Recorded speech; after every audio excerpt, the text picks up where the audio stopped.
I'm Phil Svitek, 360 Creative Coach, and in this episode, I want to give you some advice about how to move forward with your creative projects, specifically from the standpoint that, at least in my circle of friends, many feel like the pandemic really hindered them creatively.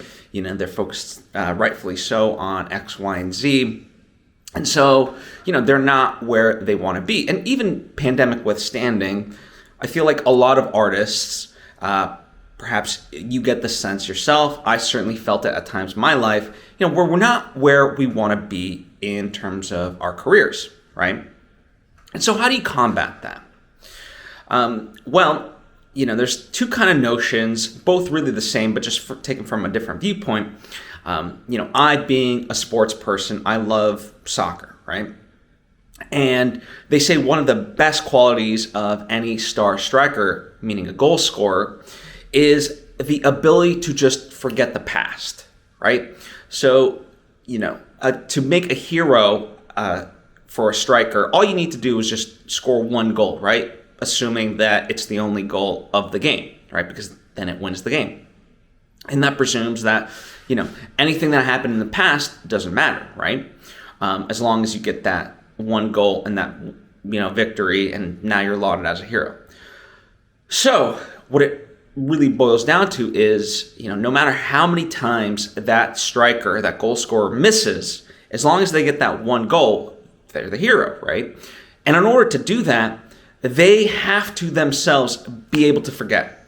If they missed, an opportunity, it's gone, move on, right? And just focusing on the next and the next and the next. So that's part of it, right? That's one half of this. The other half comes thanks to my friend Lauren LaGrasso. She has a podcast called Unleash Your Inner Creative. And on a recent episode, her and the guest talked about this notion where, we do all these things, but we feel frustrated that we aren't, as I said, where we want to be.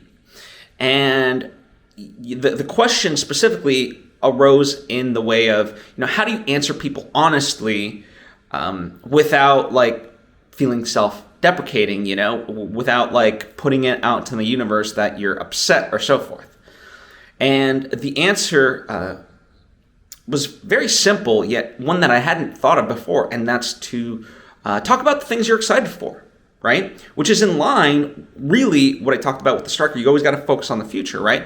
So, there specifically, Lauren is a musician, so it was like, okay, hey, I just finished this new song and I'm working on this, right? So, what is it that you are working in the moment, and what do you have coming up that you can be excited for?